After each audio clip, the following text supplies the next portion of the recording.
This is the Relevant Podcast.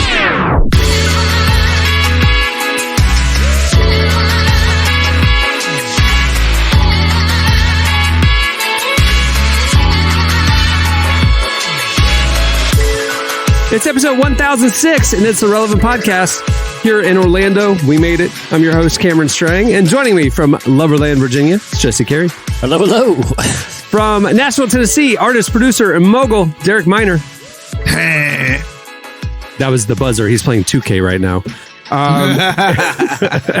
And joining us once again, all the ladies are busy during the recording time. Joining us once again, our very own Tyler Huckabee from Paris, France. Bonjour, everybody. Bonjour. All right, well, we have a great show. This is really funny. So, a little behind the scenes, we have a rundown that I'm given every show. And it's like, here's the segments, here's the guests, here's the ads, da-da-da. And the team puts it together. This one, I think, was a holdover from last week's rundown with some updates. But because last week we had Chris Brown on the show. And so the joke we make internally, if we have to say Chris Brown, obviously it's Chris Brown from Elevation, but if we say Chris Brown, we say Chris Brown, the good one. Well, this rundown says our guest today is Christine Caine. And then in parentheses it says, the good one. So apparently we have the good Christine Caine coming up on the show today. Cameron, you just gave me a really good idea for a podcast. It's an interview show, right? And it'll be something snappy, like that's the way I heard it, or they just how it's like all these. Well, what's Alec Baldwin's old one? Or so it got me thinking. Just something that is just a generic interview podcast title. You guys know the type, and I'm going to come out with an unbelievable lineup, the biggest names in the world. Tom. That's the way I heard it this week. Tom Cruise. Next week, but it's all people that just happen to be named the celebrity's name, so that I'll get the marketing juice and I will interview them about the celebrity. So I'll interview some guy that happens to be named Tom Cruise about Top Gun. And that's the idea for my podcast, is find people with famous people's names and interview them about the famous people. And I definitely know a Michael Jordan, because when I tore my Achilles tendon, Michael Jordan repaired it. So, and he's one of the top surgeons out here in Nashville. So we can get Michael Jordan on here tomorrow if y'all want to do that. And I wouldn't even tell people the premise. I would just start the conversation. Tell the truth. You did this as a prank segment on your college radio show. You went through the phone book and called famous names. I forgot about it. That is true. I did do that. This idea has been lingering. But Derek, what if the first episode, it's like, that's the way I heard it. This week, Michael Jordan. And I'm like, Michael, thanks so much for being on it. I love The Last Dance. And I never acknowledged that I'm not being dishonest. Yes. I am interviewing a man named Michael Jordan about Michael Jordan related topics. If you don't recognize the voice and he doesn't seem that insightful, that's on you, not me. Okay. That's the way I heard it. That's the way I heard it. Well, the good Christine Gimlet, Caine. NPR, call me. The good Christine Caine is joining us later.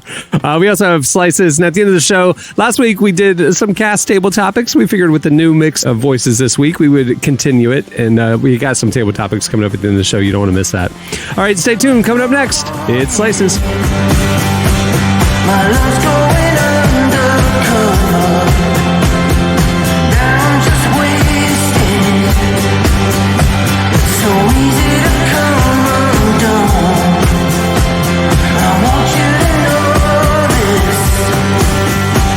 So something that can be gained until my oceans of darkness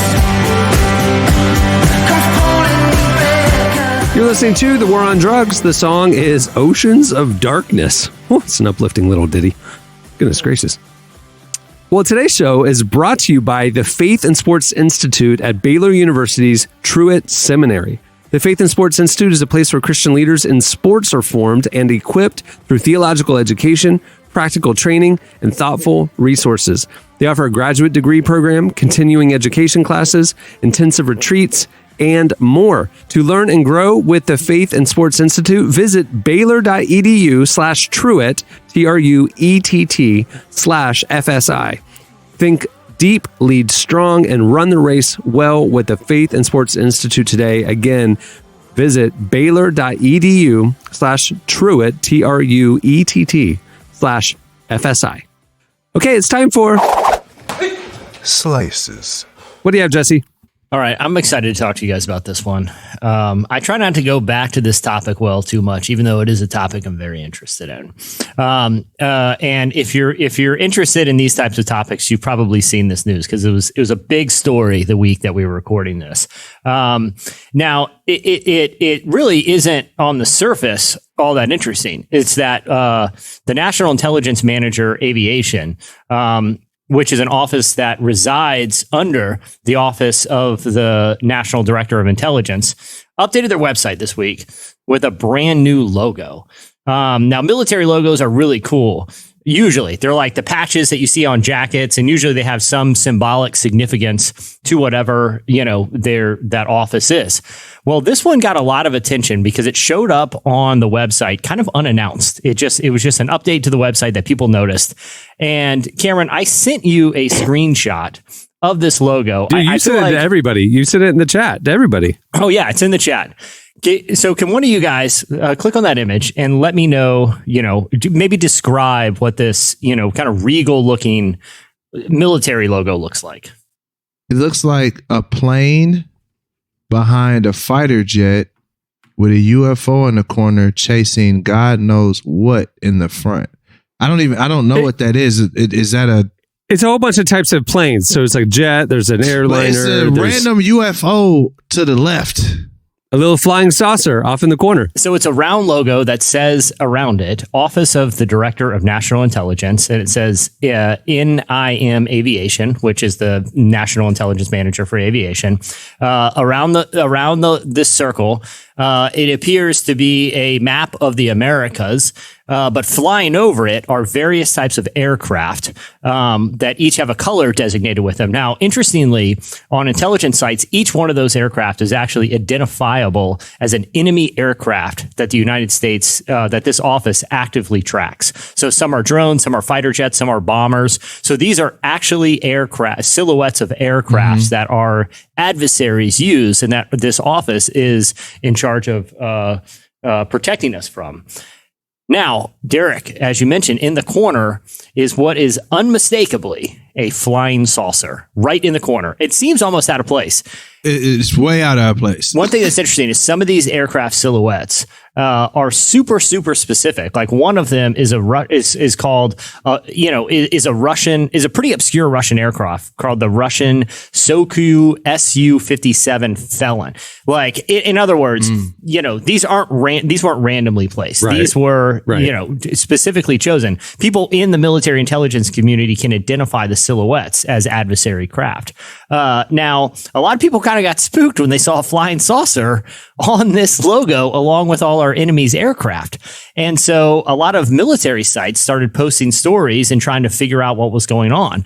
It was determined, there was people looking at like the JPEG images, like the actual file names, and it said like final version 6. It doesn't appear that this was hacked or this was, an accidental work. Now, so all these websites, kind of like The Drive and other sites that look into this type of thing, started posting stories about it. Well, we went back to the website later that day, and the UFO was gone from the logo. Cowards. So this office, once people started talking about it, remove the logo. And when asked for a comment, they only would say that it was erroneously posted and it was not the official logo. But that was after they already posted it and the file name said it was the final version. Guys, this is a small little hint that something, that some agency knows something, but this is unmistakably a flying saucer on a sweet military Without logo. a doubt. Without a doubt. No question. It's not even close. So that's your entire slice, is that the government is covering up flying saucers? Oh, no story there. I'm just wondering. I didn't know if this was like the precursor to then this happens. No, I'm just saying it's because they later removed it after people started talking about it. So like the most benign version of this I could think of is that this is like an anticipatory logo. Like someday, maybe next year, maybe 10 years from now, maybe 50 years from now, this will be part of the Armada, and we just don't want to redesign the logo. You know, things are busy. We don't have a lot of time. Designers are expensive. We got a little cash surplus right now. That's my only issue with that, Tyler, though. That mug is literally like everything is right down the center, and the UFO is sideways to the left. That's true. So I'm not even mad. Like a lot of times it's like conspiracy, but it's like they didn't put a wind trail behind it or nothing. They just put that mug sideways at the bottom left, almost like they didn't want you to catch it, or somebody was playing a joke, or So like I don't know. I'm just saying, but it's not hidden. It's not like an Easter egg. It's plastered right This there. is true. It's huge. This It's is unmistakable. true. This is true. But Cameron, I like your theory, or maybe this is Tyler's theory, that the government is suddenly interested in saving money to the degree that they will preemptively create aviation logos with UFOs on them, Future logos, just in case we discover them, and they don't have to like re-email the designer and ask for the vector. How many times have we on this podcast, this all man podcast, been like, oh, we can't talk about that because we don't know what the future is going to let you know. By the time this comes down in a few days, the situation might have changed. So let's not do that. We do that all the time on this. Why wouldn't they do the same? Be doing the same thing at the highest levels of the government? or it's just recession-proof graphic design. Because how many times have you had something designed and you was like, man, now I got to go pay the graphic designer, some more money to make an edit. They're like, nah, give me all the How edits much could up it possibly be to have the graphic designer later put on a tiny listen, UFO? Bro, whoever designed this got paid like $200,000. Like it's like something crazy, like ridiculous, like it doesn't even make any sense. Like $200,000, and it's like the guy probably went on Fiverr and just it just got it done for $50. Like it does look like a Fiverr artwork too. I think it would also be, it's important to remember that the people who are in the military are huge nerds, and I mean that respectfully. I don't mean that in a bad way, but they are. And so I think if a designer came through, like, it'd be super sweet on this flag is if we put a alien spacecraft on there. And you're right, Tyler. You know how jokey totally. the Office of National Intelligence is. They just seem to be a real gas, have a real sense of humor. It's not a joke. It's not a joke. This isn't a joke situation. This is a awesome. And also, you're kind of playing, you might be playing a little bit of international defense on this one too, kind of being like, well, they don't know, they don't know. Putin doesn't know whether or not we got a UFO hiding underneath Area 51 right now. We put it on the flag. Maybe he thinks twice before maybe we just slap it on the logo. Maybe we force him into surrendering by plastering a cartoon UFO on an obscure military logo. Great theory, Tyler. None of these add up. There's obviously a major cover-up happening. Major cover-up. All right. What do you have, Tyler? Okay, so I'm. How many of you guys are on board watching the Disney Plus Star Wars situations? Yeah, like we've got the new one just came out, the Andor one, which is getting good reviews. I have not dug into it yet, but I'm hearing good things about it. You got the Mandalorian, obviously. You got the Boba Fett stuff, and then movies. I don't really know where we're at right now. But are we various levels of caught up on any of these? Yeah, because my kid, like we watch them all. Like I have, like you, I haven't seen the new one, but the Mandalorian was fantastic and Boba Fett was good, so like, we're in, we like this new era of what they're doing. It seems like there's a lot, to be honest with you, but there's too much. I agree with that. I can't, I somebody who like them, I can't keep up with them all. That's what I'm saying. Like, it's kind of like, I guess if I hear that it's amazing, I'll catch up. But like, I'm not on the first day like I used to be, when Mandalorian it's not a point of viewing or anything. No, definitely. Derek, I feel like you and your boys were on the Disney Plus lane with MCU and Star Wars stuff. But She-Hulk, Andor, are you guys off the train right now? Yeah, it's not even. I don't think it's even because of the shows. Like, they seem interesting, but I'm just like, dog, y'all dropping these joints like rappers dropping mixtapes. Too much. You know what I'm saying? Like, it's like I can't keep up. So I ain't necessarily tripping. Cohen had a couple sick days last week, and he watched She-Hulk. Yeah. And do you know anything about it? I had no idea about it. It just looked ridiculous to me, I'm enjoying it just fine. Like it's kind of it's like a sitcom. It's like, what if Marvel did New Girl? Exactly. Kind of in my mind. And I like that for what it is. But to me, like the whole thing of like what I don't like about the superhero stuff is you have to suspend reality. So I'm like, that's just ridiculous. Why would a Hulk be a lawyer? And then he explained it to me how it happened, like the accident, and then Hulk blood got on her, and then whatever. But she was just a lawyer, and so now she's just going to keep living her life. But like he was telling me, like there was a whole episode where she was like on dating apps and trying to get dates and stuff, and like what? Yeah. What is it? But you're right. So I guess the whole farce of is that it is a rom-com sitcom about a lawyer. Very much. She just happens to be green, and it's kind of like joke. Ally McBeal type thing. Yeah. And I'm actually liking it more. I think some of these have felt kind of like 9-hour movies instead. And I'm like, I just don't have that kind of time anymore. And this one is just 20 minutes, pop it on. You got some laughs in there. It's funny, and you can log out. So as far as Star Wars goes, we've got they're cranking these out like crazy. And the problem that they've been running into for a few years now is obviously that the original actors are getting pretty old. And the stuff that fans really want is always going to be the Luke Skywalkers, the Darth Vaders, the Han Solos. And these people just aren't doing that anymore. And it's really hard to keep this series going. But they're fine. They found some sort of innovative ways to do this, obviously, and some of them have been sort of ethically weird, like recreating Carrie Fisher as Princess Leia with CGI and that kind of uncanny valley. Like, we're still in a place where like it almost looks okay, but it doesn't. Same with Luke Skywalker and the Mandalorian stuff. And now we're getting into the next generation of that, and it's with Darth Vader. James Earl Jones is still with us, thankfully. Big fan of James Earl Jones. He's been on this podcast before, and he's been interviewed in the magazine. But he's 91 years old, and he told Disney that he is getting ready to kind of sail off into the sunset with this character. He's getting kind of tired and doesn't want to do it anymore. So Disney found an AI program. This is a company in Ukraine who has put together an AI program that is able to recreate, using snippets of past shows, his voice, and that will be Darth Vader from now on. They're not going to rehire an actor. You know what that AI is called? James Earl Tones.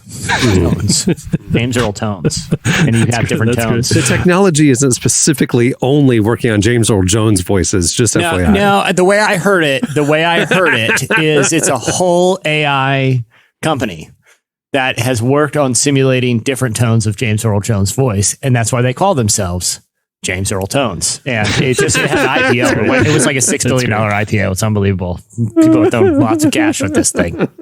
James Earl Tones. So they played it for James Earl Jones. He was really happy with it. He liked how it sounded. He said it sounded good. So for the time being, and anything can change in the future, but for the time being, there are no plans to recast the voice of Darth Vader in the future for future projects. It will just be this AI program using past Darth Vader sounds to create the dialogue that they need. I'm glad, because it's like there's nothing worse than modern Kermit the Frog doesn't sound like Kermit the Frog. Like they've got some guy trying to sound like Jim Henson.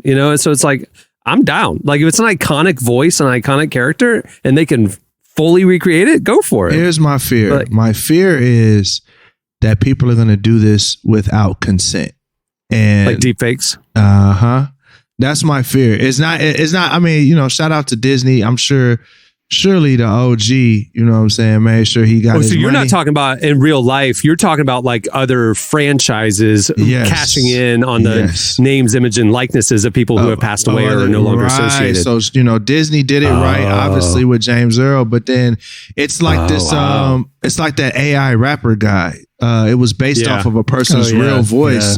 Guy makes no money off of the situation. This is about to create all types of legal problems for creatives. So I like, for me, I'm like, man, it's dope. We get to have the real, James Earl Jones texture of his actual voice, but then I'm like, man, what kind of problems is this going to create 10 years from now? Like, I mean, on a different lane, it's like what we were talking about last month with the bioethics stuff, and like how technology is progressing quicker than ethicists can keep up. And so, we're talking about, can we do it, not should we do it? That's interesting. Or doing it with clear parameters of right and wrong. This is how we can use this technology, but not that. Yeah, nobody's talking about that. They're just talking about Darth Vader. Right. Well, Right. didn't the filmmaker run into this? I can't remember the name of the film, but it was a recent Anthony Bourdain documentary where they provided voice narration. Roadrunner. Yeah, Roadrunner. And I could be butchering some of the details on this. They simulated his voice to provide narration of things he never said. Yep. Wow. They were using a similar technology. I believe it was things that he had written in a gotcha. but had not said. So he had wrote these things down. Then they used an AI program so that he would say it, which is kind of like maybe that's okay. You know, it gets into that kind of weird like I don't like it. where's the line in here? I don't like it. Again, you're hearing his voice, read things that he may have dictated or written in a book or whatever. But again, he never consented to have his Right. because even things like inflection mean so much in the spoken word versus now. I will say this: we at James Earl Tones, I forgot to tell you guys, I'm a heavy investor in this enterprise. We nailed the inflection. We got Disney lining up for a new Lion King for James Earl Tones. They're doing Field of Dreams 2, Electric Boogaloo. Yep. And again, we forced our way in. We contracted it for James Earl Tones. We were a little short-sighted because we're just hoping for James Earl Jones remakes. We've sunk a lot into this technology, but we really went in on James Earl Jones franchises for James Earl Tones. So a little short-sighted, but we're not concerned about the ethics. That's really interesting, though. That's interesting. I didn't when I saw his post about this, like I didn't think about the ethical dilemma that Derek brought up, like exploitation, honestly, down the road. Yeah. And that's what's hard about this is, of course, Disney is ethical as far as that goes and something like this. And in this case, James Earl said it's okay. And I believe Carrie Fisher's estate also signed off when they used her likeness in Rogue One. Is that what it was? Yeah, in Rogue One. But every step that we take down this road is bringing us closer to a future where that's just not going to be a possibility, and it's going to get into the hands of people who aren't interested in getting consent from the people that they're using AI to recreate. And someday Derek could wake up and hear a song that he did not record, but that is using his voice to rap things that you'd have not and would not say. And what are we going to do when we start getting into that stuff? Well, and then the crazy part about it as well, what'll happen is the people will be so accustomed to, because this is a useful thing.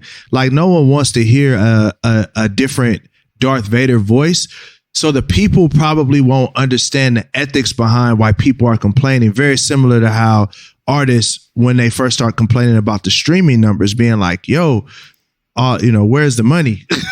Pretty much, so now what'll happen is the narrative will be these artists are being greedy, or it'll be like Marvin Gaye, like that's why I don't blame Marvin Gaye's estate for suing everybody they feel rips him off, because that's his estate. That's his intellectual property. So, my tone, how I say things, my delivery, all of that's my intellectual property. Like I've spent years developing that. So if someone was to rip that off, it's not a simple thing, but most people don't understand what it's like to live off of your intellectual But even property. aside from that, I mean, Amazon, we talked about this a couple months ago. Amazon brought custom voices to Alexa. So literally your dead grandmother could be your Alexa voice, or you could interact with your dead grandma. Grandma didn't sign off on that. And Amazon's a for-profit company. Man, like Amazon's recreating grandma. Yeah, because who owns like the tone and nature of your voice? Do you automatically own that? Like, is that your likeness? And or is there anything in place from someone just appropriating it? I don't know the answer, because I feel like it's not something people have had to ask, because it's the advent of the technology to reproduce someone's voice with insane accuracy is pretty new, so I don't know, there's a lot of interesting kind of wrinkles to this. For sure. I'm just creeped out by the idea of talking to dead relatives through the Alexa. Yes. Still not okay with that. There's nothing in me that wants to do that at all. Right. Not one impulse, nowhere. Not an impulse, I feel. Yeah. All right. What do you have, Derek? So I got, first of all, before I get into my slice, I just want to shout out to Kelsey Dowd. She DM'd me, and I want to, first off, I just want to say before I go further, man, I've really enjoyed being on Relevant, because like I get to be myself, And then the relevant crowd reacts, and I get like awesome DMs from people like, "Hey, here's another thing of another clip of white people acting crazy." So, Is it just clips of this podcast for the most part? no, so shout out to Kelsey. She sent me a video of a lady who makes upholstery out of dog hair. It's a white lady. So You had to clarify this white woman. because I don't think you need to qualify. I didn't think you need to qualify. I think we all have an accurate image in our I head. knew what it was. Y'all knew what it was. So I just want to say, Kelsey, man, I love getting the DMs. It don't have to be specifically about white people. You know what I'm saying? But I love getting the DMs that are funny because y'all know I love jokes. So it was odd. And just whatever you picture a person making upholstery out of dog hair looks like, that's what she looked like. So just whatever comes to your mind. But I don't how? know. Is it like the clippings and then she glues them onto canvas? She puts it on a wheel, like one of those like sewing Like a wheels, loom. like Rapunzel, like the Rapunzel loom. Yeah, so they put She it on there. literally turns it into thread. She turns dog hair into. It's a thread, and she makes mittens and all types of things. So some people send their dead dogs hair, and she'll take it and make it into like a sweater. I got no issue with this. so I mean, I don't know what kind of animals, some of these fur, some of this fabrics are made out of. Why not dog? Hey, People look, pet dogs. Listen, people make, they make mink coats, and I'm sure, I don't know how PETA feels about this, but hey, and she says, oh yeah, actually, I do know how PETA feels about it. They hate it, but she says the only way to get good hair from a dog has to be a well-kept, loved dog. That's how you get the best hair from the dog from your garment. So, right. So You don't want some mangy upholstery. Exactly. So that's that. So that's not even my slice. I'm just saying, listen. I don't want some junkyard dog. I don't want some junkyard dog couch. I want a show dog couch. Right. Show dog couch. So relevant homies, keep sending me DMs. But Derek, she's not making sweaters. Oh yeah, Right? she's not making sweaters for dog sure. sweaters. Yeah, sweaters. I thought you said sweaters. upholstery. Oh yeah, that's Like- what I meant. Clothing, upholstery. She do it all. So sweaters, mittens. She trapping the dog hair out the trunk. You know what I mean? Oh my god! So it's going. So like, shout out to her. Great business. You can look her up. Her business, Hair of the Dog. It's my doing gosh. fantastic. We need to we just need to have a podcast where you name businesses. I know. I should be like I should be the fifth shark in the Shark Tank, and I don't have any investment, but I will for You'll a portion of rebrand your every company, business. I will give you a better name. My actual slice is that people in Utah, speaking of white people, people in Utah are hearing music come That's out the of their whitest toilet. people. This is the whitest people. They don't get The any whitest whiter. people, yeah. Besides Scandinavia, it's Utah and Scandinavia. So, but they're hearing music out of their toilets. So Yeah, the spooky music. I heard about so this. Just can y'all imagine? Just I mean, I don't know about y'all, but one of the most peaceful places, especially being a father, is just sitting on the toilet. Just sitting on, because nobody can actually bother you. Like, no one's permitted to disturb you, and they don't want to. They don't want to. So if you just, Lock on the door. they don't want to. They're like, man, whatever is happening in there, I want no parts of that. So it's great. So can you imagine sitting on the toilet and then you hear the Stranger Things clock in the toilet while you Coming out of the toilet. So what ended up happening here? Like I saw the headline that there's spooky music coming out of toilets in Salt Lake City. What was it? So apparently Salt Lake City is actually a very good rational explanation for this. You're not going to get sucked into the upside down from your butt through the toilet. It's actually a robot that goes through the sewer pipes in Utah, and it looks for blockages. So why it plays creepy music, I have zero clue why they do that. So hold on. There's a robot that is crawling under the sewers of Yes. major cities Yes. looking for clogs. Yes. Okay. I have a lot of questions there. Mainly, how are they identifying clogs? 2, why on earth would they program it to play creepy music like this? Well, I'm sure. Hey, I'm thinking this through logically. I'm sure they're doing like sonic reverberation tests where they don't have to go all the way down the pipe. If probably the signal is heard at a certain clarity at a certain distance, then there's no blocks. But like if it's like muted, then there's a blockage. We got to go further and investigate. So it's probably a way that they don't have to scope everything. They can just kind of like bounce audio waves just to determine. But it's probably I don't know. I don't know why they play music. It's 2022. They could literally put a GoPro on the front of it to find if there was any blockages. But it's either that or it's an assassin. Because you think when most people are disarmed, it's used in the bathroom. So if I want to take somebody out, that would be actually the worst way to take somebody out too. Is just like you just sitting there and then you just get shot and pop. You know what I mean? So it's either very undignified. It's one of the two. Way to be assassinated. It's a bad way to go. It's a bad way to go.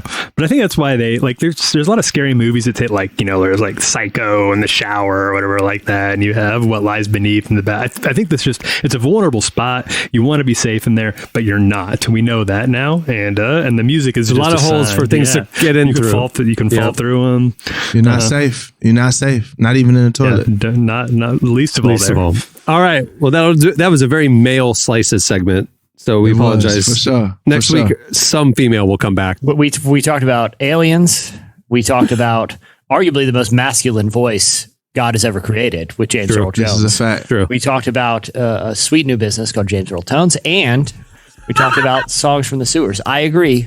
Fantastic slice. Well well done, guys. Well done. All right, stay tuned. Coming up next, it's Christine Caine, the good one. Up with dot, then block them, just so they lost in thought. I do not wrestle against flesh and blood, just lies and lust and pride and God. I think I won my fight with God, came away limping, they think I'm pimping. I hope you listen to things that I'm spitting, it's fire. Imagine if you were my dentist. See, there go the pride that eat me inside, they leave me to die. Yeah, I'm treating God like a genie, I think I'm a genius. I need an arena, I'm hot as a chili, I'm Anthony Kiedis. I got one with Kellen, I need one with Keenan. You tweeted me, said I'm the GOAT, that mean we in agreement. I told you my ego a demon. Everybody keep on sleeping on deal. Blood, sweat, tears, man, look what I spill. Spotify looking ideal. Why every day I be in my pills. You're listening to No Big Deal. The song is Sleepin'. See, it's one word, so it's sleeping, but I like to think it's sleep in because that's my favorite thing to do. Well, today's show is also brought to you by the Navigators. Do you wonder what it looks like to pray or study the Bible with someone else, but aren't sure where to start? You're not alone, and the Navigators are here to help. The Navigators created their free ebook, Discipleship 101, to help listeners like you practice simple and practical spiritual growth habits with those around you. Through this Discipleship 101 ebook, you will discover the unique ways you've already been equipped to help others grow in Christ. It doesn't need to be complicated. You already have everything it takes to come alongside others and help them grow in Christ. Your heart, gifts, and relationship with God are all you need to get started. Take the next step by downloading this free ebook now. Visit navigators.org/relevant to download it today.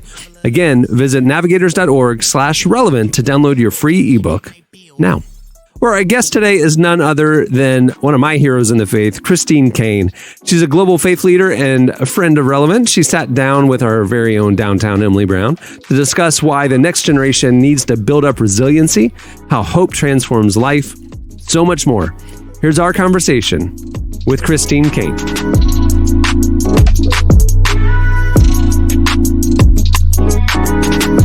Also really excited to talk about your devotional that's come out and just this idea of resiliency, which is really important.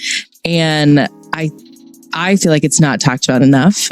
So I'm glad that it is being talked about. So I guess maybe let's start with, how did this message get laid on your heart? We are living in such turbulent times. There's no doubt about it. And of course, we're in the middle of the pandemic and I can't travel overseas like I normally travel. I still did a lot within America, but outside of the country, I didn't. So I had a lot more time. And my friend, who is this avid hiker, starts taking me on all these hikes on these mountains around Southern California. And I just realized when I went out on my first one, I thought I was always fit because I work out all the time, but it was so different climbing a mountain. Like you need different muscles, you need different strength, different endurance. And it was really during a whole lot of those climbs that I started to think that the reason I was able to do it and climb, all of the mountains in Southern California is because I did have a base level of strength and fitness that I had accumulated over decades. And so I had this capacity to kind of, even if it was hard or I tripped over or something happened, I could bounce back up and have that sort of resiliency. And I started to think about a lot of what is happening in the world. And I thought, the scripture says that you will have need of endurance to fulfill the will of God. And I was thinking a lot really about the next generation, your generation. And I thought, what are some of the differences? Why am I still here at 56? Why am I still, by the grace of God, loving Jesus, serving Jesus, passionate about the mission of God, passionate about the purposes of God? Yet I've experienced life, I've experienced adversity, I've experienced loss. I've lived through the same pandemic as everyone else. I've lived through the same political instability, the whole racial division, the whole, economic challenges and moral challenges and social challenges. But why, by the grace of God, am I able to keep moving forward and continue to stay in faith? And I thought, I think the key is that I developed resiliency over my life.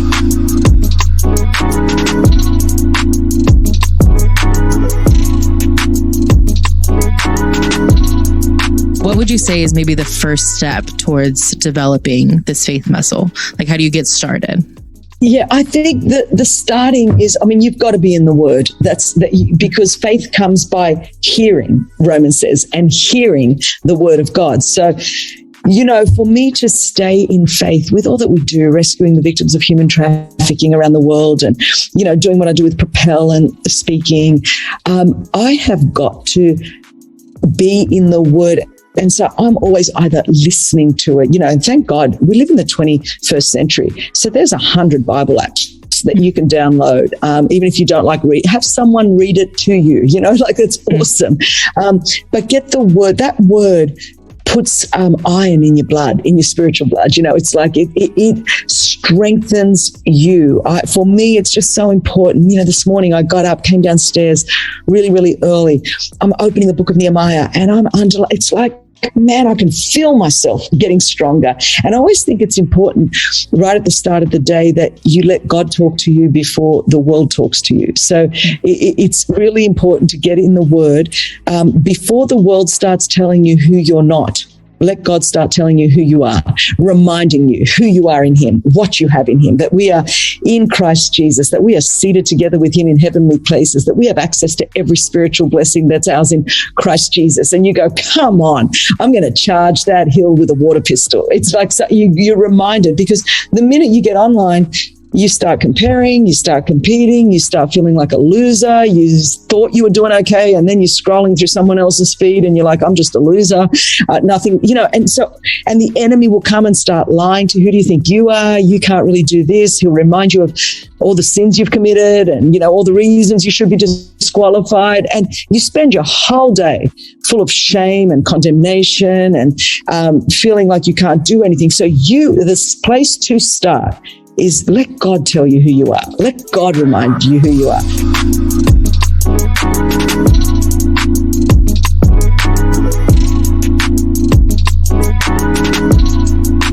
I'd love to hear, what do you think are some good qualities to have in friends to make sure that they're pushing you to be resilient? Yeah, totally. And I think that's really important. And we've got to be open to the fact that, friendships have seasons, and, someone that may have been great in one season may not be a friend to resiliency in your next season. And your friends, I think one really important virtue and value in a friend is someone that has the capacity to grow and to allow you to grow and to keep becoming the person that God has created you to become. I think people that want to keep you stuck in a previous season and like the you that that I want you back there, they're not going to help you develop resiliency, because they might help you develop codependency, but not resiliency. And I think a friend is just, no one's perfect. All of us make mistakes. All of us mess up.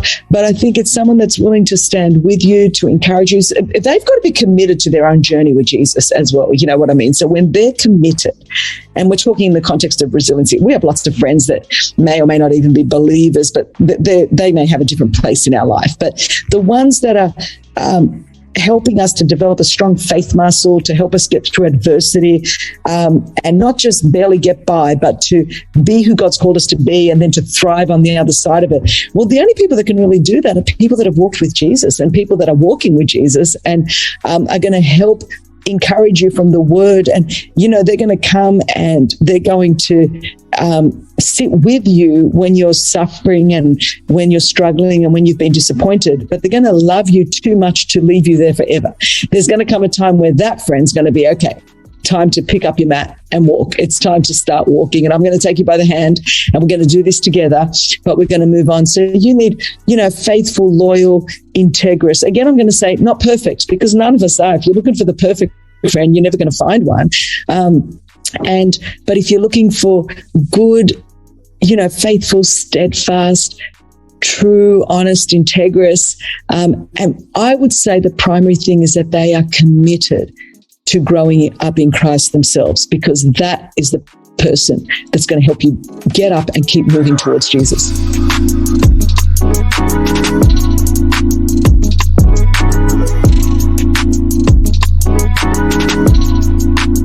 That was Christine Caine. Make sure to check out her new book, Resilient Hope. It's available for pre-order now and will be on sale next week.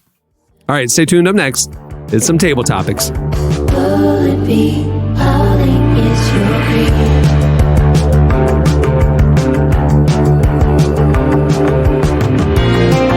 It's twisting the ballet. Whenever you're in me, don't turn to me. You see a light moves fast asleep. Please don't go out of shape. You're listening to Men I Trust. Not many. The song is Billy Toppy.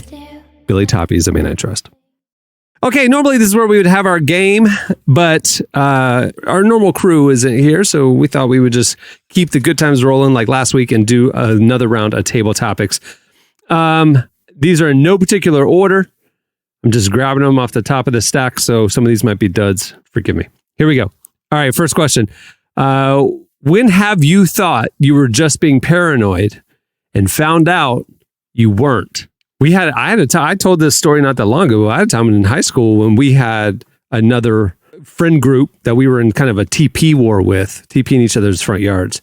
And so me and my friends got wind that they were coming. And so we stayed out all night. We were going to ambush them. And 2 a.m, they never showed. So we go back in my house and we were just watching TV in the family room, but we have all these woods behind my house with big windows. And at 2 a.m, we see a flashlight in the backyard. And so we go running out there thinking these are the TPers. They're going to TP the backyard. That's next level. Turned out to be a robber that was actually trying to break into the house. So we were not being paranoid. We turned out that we saved my family's home at that point. We chased him into the woods. And did you have what happened? Did he escape? He got arrested. The next day. And the cops yelled at us because there's 80 acres of woods behind my house. Yeah. And so the cops got in there and they yelled at us. They're like, listen, he could have been armed. He could have don't chase somebody who's trying to break into your house. We're like, we thought they were TPers. We thought they were our friends. We didn't, Yeah. Anyway, so I guess it was the opposite of being paranoid and then being proven right. We weren't paranoid. The exact opposite anything that a rational person would do, which is run towards someone who's someone who's literally attempting to burglarize your home in the middle of the night. You're just going to embrace them. Yeah. Can you imagine 2 a.m, you're by yourself. You're about to break into a house that's completely dark, and a bunch of 2 a.m. with your little flashlight, and 20 high school guys come pouring out of the house. Because we thought it was our friends, we went around it. It was like some of us went around the front, some of us went around the garage. We trapped this dude, And I can't imagine he's peeing his pants as he's running away, you know? Yeah, but that's what was scary because he could have turned around and just out. Then we have a whole different story. But to be fair, for this particular home invasion that was subverted, that is a terrifying thing to see 20 teenagers. I don't care if you are the bad guy. It's like, He's still telling the story. Ask for this, okay, I was just looking for the china cabinet or whatever. Maybe we scared him straight, you know? Like, I'm never breaking into a house again. You never know what's going to come running out. No, that dude is in jail frustrated. He's like, man, I was about to rob this big old mansion, bro. 20 people came out. I'm running. I'm running. I'm gone. They had something in their hand. I don't know what it was. All I know is I was running. Man, I found out, man, it wasn't we had super soakers. We had super soakers. He thought you were totally. He thought you were in the light. In the light, he thought you were like coming out kitted up with like this. That's true. I didn't think about that. 15 children with rocket launchers and machine guns. For some reason, they're obsessed with toilet paper. I mean, they had a tremendous amount of toilet paper. It's true. We did. All right. Anytime you were paranoid and turned out to be proved right? I got nothing. You heard it? Nothing that I want to talk about. I don't know, man. I'm not really a paranoid guy. I default to it's me too. Fine. Me too. I should be more concerned about things. I would say this. For a long time, I was paranoid that we put too many eggs in one actor's basket when we started James Earl Tones. But, look at this. The new Star Wars came and fears alleviated. Oh, man. Okay, another question. Oh, what pushes your buttons? What pushes your buttons? Derek, I know you got some. Oh, I got a lot of them. Let's see. What pushes my buttons? I have road rage for sure. Like I really, really, really struggle with people not putting their blinker on and getting over. Like I'm like, dog, it's right there. And so in Tennessee, I'm literally angry all the time. Like there's never a time that I'm not angry. Let's see what else pushes my buttons. You know what pushes my buttons? Christian music pushes my buttons. Okay, let's hear it. Let's let it rip. Unleash it. Christian music pushes my buttons. Let's get it out of the way. We're clearing the lane for you, Derek. For a lot lot of reasons. And you know what? We're moving out to the wing. The lane is yours right now. Listen, you know what? On that note, I'm going to retreat. This could get ugly real quick. We'll just put it this way. If y'all don't stop making these songs about nothing and actually make some real songs, bro, we go be in trouble. Like I guess the thing. Well, here's the thing. This is my biggest thing with Christian music. I hate when Christian artists hop on a trend, and I hate the knockoff thing. Like that's the thing that I hate the most. If there's anything like in music or any type of art, I hate the knockoff thing. I love watching people be inspired by someone taking something and making their own, but I hate this is what's hot. Let's create a clean version of it. I will say in recent years, you don't really see that as much, but that thing drove me nuts growing up. Derek, it's funny you mentioned, songs that don't really mean anything in that space.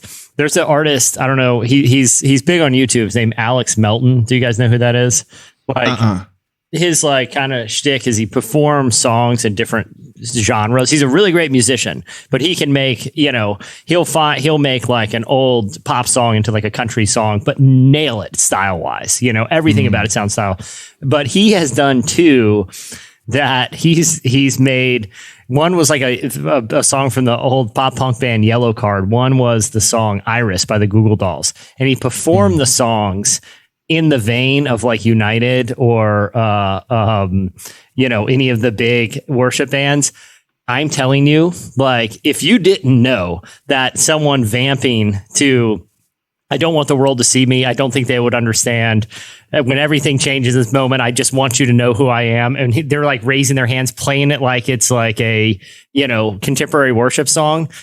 It nails it. And he's doing it ironically to point out how you could put a lot of songs to that style of music and it sounds very worshipful. But I mean, it is a perfect kind of send up of Derek, kind of what you're talking about is, kind of a non-original sound, but also incorporating, some lyrics that aren't even that meaningful. I don't know if Jason, if it's too much of a thing, I can send him links, but it is funny to hear, to stitch in. Yeah, we'll play it. Here it is.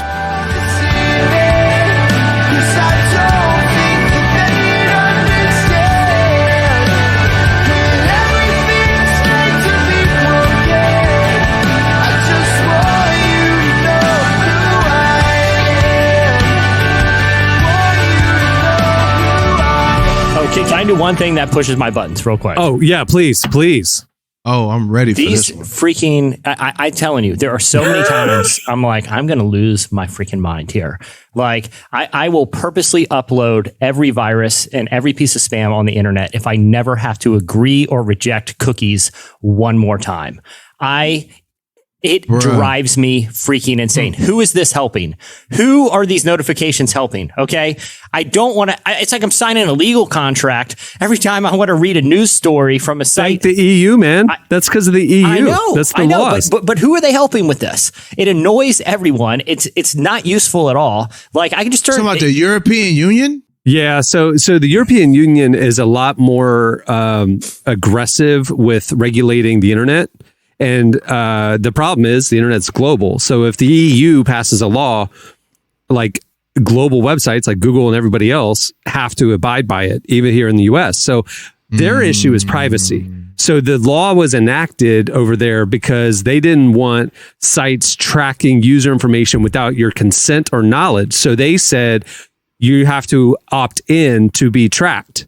So every site in the world has to give you the option to say, yes, I'm going to come on your site under these conditions, or no, I do not want to be tracked. I do not accept the cookies. So like that's the EU regulation. But yeah, the way it's rolled out has changed the internet, has changed browsing. Yeah, it just made it a pain. Like I said, it's filling out. I got to fill out paperwork to read a 300-page, 300-word paperwork, or click one button. No, because then I'm like, reject all. Well, now I got to check all these boxes. Good Lord. Thanks for not. It's making the internet so unfun. Like, I just want to read funny stuff, you know? Like, I don't need, you know, I don't need to agree to rethink my privacy standards every time I want to look at a funny meme. Sorry, I'm going to get off. You can tell my buttons were pushed. You got going. Tyler, do you got anything? You seem like a chill dude. I am pretty chill, but I think that there is something that's come across with a lot of these is definitely like internet stuff gets me more irritated. I feel like I have a lot more patience for people like face to face.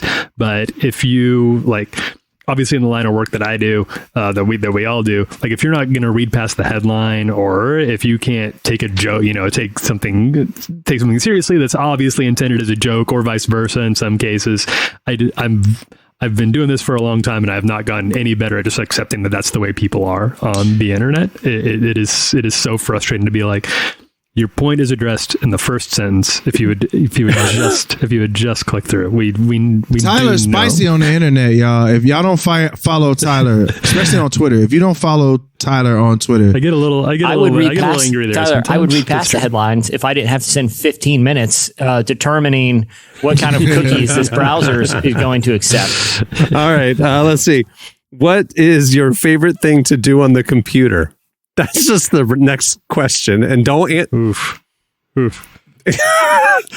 No. We're honorable. But guys mine here. is redeciding my standards for accepting internet cookies, and I do it. That's mostly what I do on the computer these days. What about you guys? Mine would be looking at sneakers. That would be my favorite thing.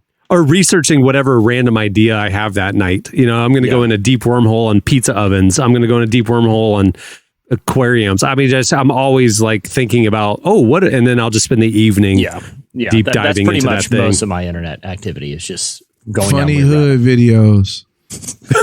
No lie. Funny videos, like bizarre human interactions, are my favorite videos. Tyler, you spend a lot of time online. Yeah, I think for me, I do. I'm on. But if I'm going to take a favorite thing to do, I think I've talked about this. One thing that I spot that I go to a lot is like reaction video, like watching people watch other funny videos, and like people who are good at that, whether it's like movie trailers or another funny video like a pratfall or something like that. That's I can't explain it. I don't know why it is, but I find it's soothing sometimes to watch other people enjoy good stuff on the internet. I don't like watching negative reaction video. I don't like when people are like unhappy or that, but I do like when they're like moved by something, or they think it's funny or whatever. I do think that's an interesting dynamic in TikTok where you can duo or duet or whatever. And so all the people who all they do They're not like doing commentary. They're not interacting with it. They're literally just sitting there watching it.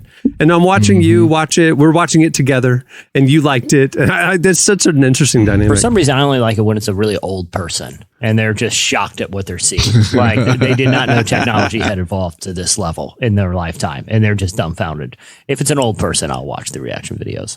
This is interesting. Which moment from your life would you choose to relive if you could? Like to enjoy the moment or to like go change it, I guess. I guess it's up. I would think like you're Ebenezer Scrooging it. You're watching it happen. You get to be there in the moment again. Yeah. Probably that. Yeah. That's a good one. Because I've had a lot of cool moments. My freshman year of college, my grandfather and my uncle drove me down to school because my mom's car broke down. So my granddad, we hopped in this truck and he drove me down to college. I would definitely want to relive that again because my granddad was hilarious. That dude was hilarious and vulgar. So I just would love to just go back and just listen to him. You know what I mean?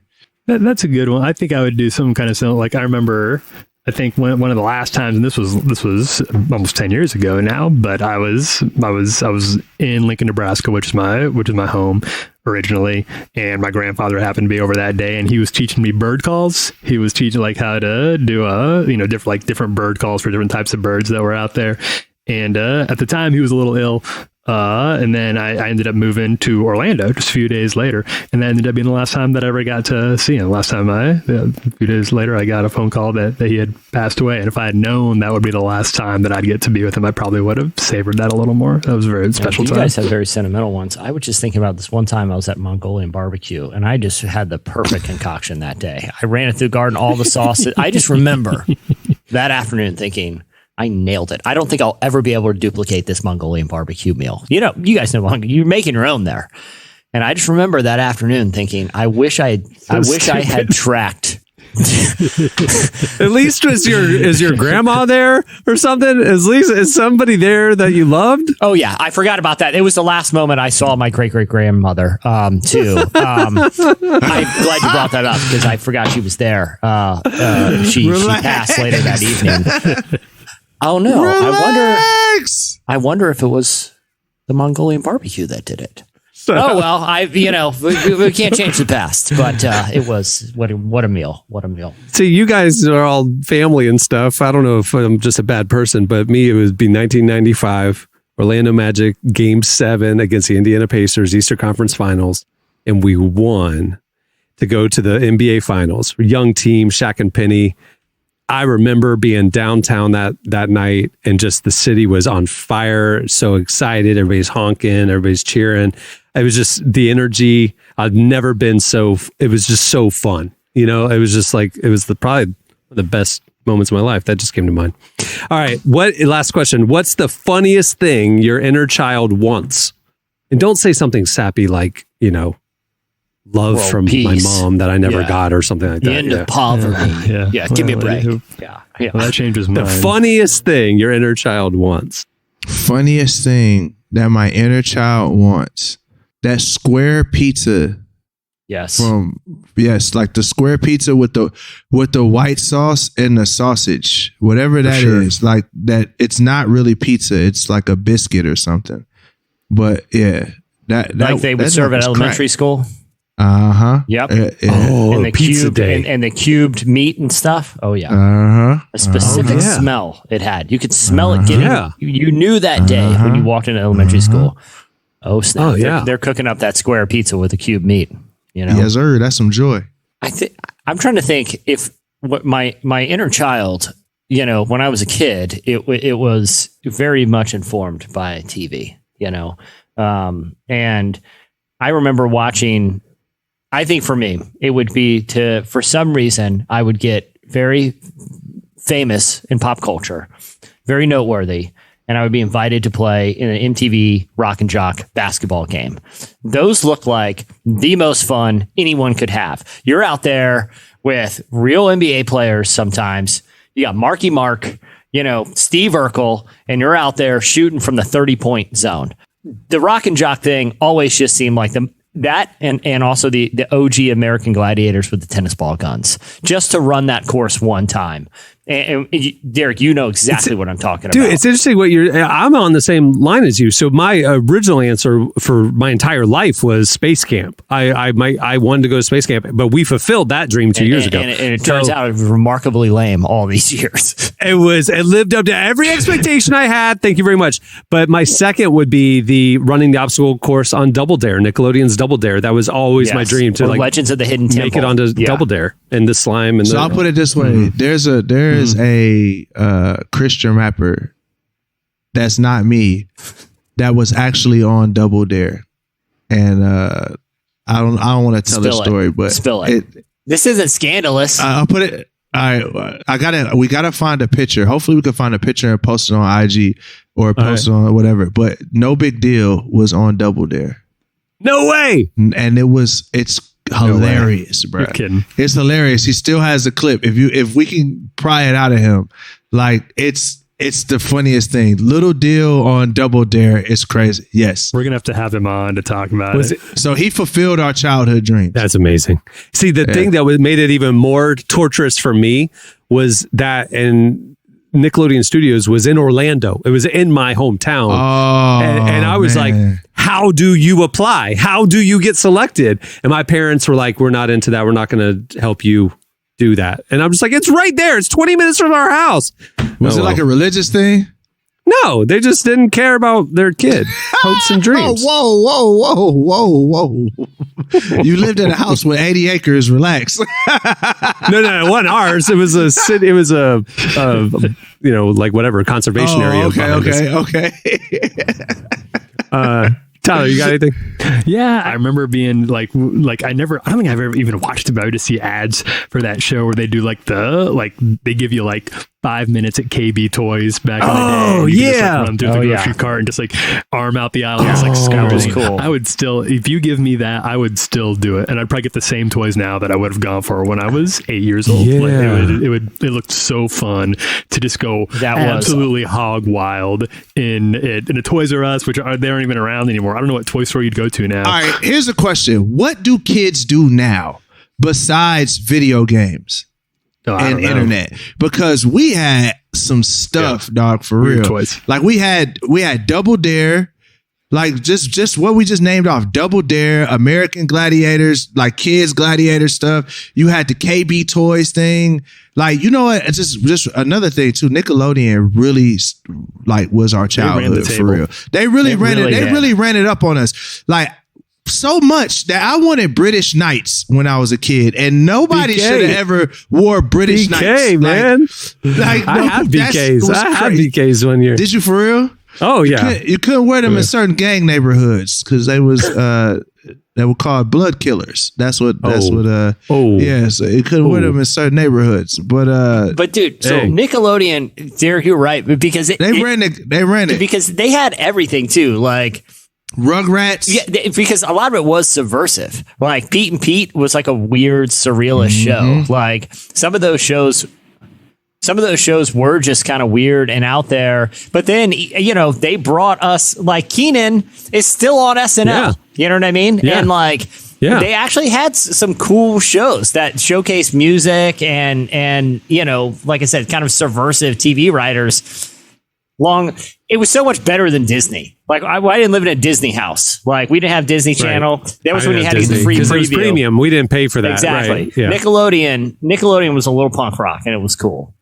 There was a Disney Channel growing up. I'm for real. Like I'm not even being funny. There was a Disney Channel. It was like HBO. You had to pay separate for it. It wasn't in basic cable. So like only your rich friends had the Disney Channel. But but Nickelodeon was with basic cable. Right, just basic cable. It was it was lit. But then Toys R Us and like all that stuff, or just playing outside. But my kids, if I tell them go play outside, they look at me like I told them to go get a job. Dude, I told you when Cohen and I went out to the mountain cabin last year and we were out there for a week, and I would tell him no screen time, go outside. And I looked out the window 10 minutes later and he's just throwing rocks at a stick. He didn't have anything to do. He didn't know what to do. I was like, man, you go explore. You're in the mountains. Yeah. You go hiking. You go down. There's a creek at the bottom. He was just sitting right outside the door, just throwing little pebbles at a stick. I was just like, come on. Hey, Cameron, side note. I don't know if like the first experience that Cameron needs of just like being stuck outside needs to be in a cabin, like in the mountains with a creek, bears, snakes, and all that. Hey, you'll figure it out. Survival of the fittest, man. And then you're like, Cohen, this one time, I was in a cabin like this. It was surrounded by woods, and someone almost broke into the house in the night. Thankfully, I chased him away with some friends, but he likely would have murdered the whole family. Anyway, he just wandered in from out of the woods with a flashlight. So don't worry about that. All right. Well, that'll do it for Table Topics. Before we wrap things up, I want to thank Christine Caine for joining us. Make sure to pre-order her new book, Resilient Hope. It's available for pre-order now, and it comes out next week. Don't miss it. If you haven't seen the brand new fall issue of Relevant, you should go check it out. It is available for free at relevantmagazine.com, presented by He Gets Us. We're thankful for their support. You can check out our conversations with Dayglow, N.T. Wright, the cast of The Rings of Power, the crazy MIA conversion story, her faith conversion, so much more. You don't want to miss it. It's, like I said, it's available at relevantmagazine.com. Just click on the magazine tab. Also, if you're a Relevant Plus subscriber, make sure to get your enhanced, beautifully designed digital edition. It's ad-free. There's a lot of enhancements and videos and just beautiful design. It's awesome. It's made to look great on any of your mobile devices and also desktop. It's there in your account page if you're a subscriber. If you aren't a Relevant Plus subscriber, you should sign up. You get that new issue, which you don't want to miss, as well as unlimited ad-free reading at relevantmagazine.com. You get an ad-free version of this podcast. You get an exclusive subscriber podcast and more. Plans start as low as $250 a month, and we appreciate the support. I think you'll like it. It's the best way to experience our content. Also, while you're at our site, make sure to check out our daily content covering the intersection of faith, life, culture, and justice. And also, don't miss our daily devotional series, Deeper Walk. It's presented by Lumo. There's a morning devotional email you can sign up for, or you can just check it out there in the faith section at our website. It's a great way to start your day. Love Deeper Walk. Okay, on that note, we'll wrap things up. I'm Cameron Strang. I'm Jesse Carey. I'm Derek Miner. I'm Tyler Huckabee. We'll see you next time. Have a great week, everyone.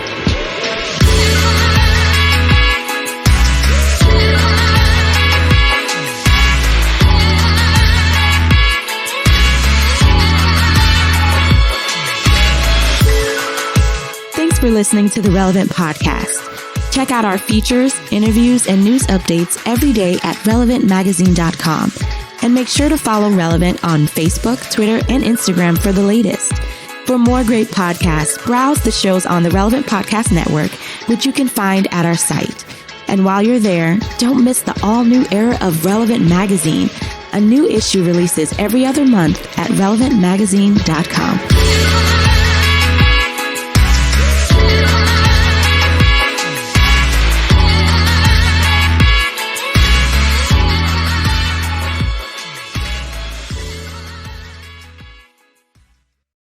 I don't want some junkyard dog couch. I want a show dog couch, Relevant Podcast Network.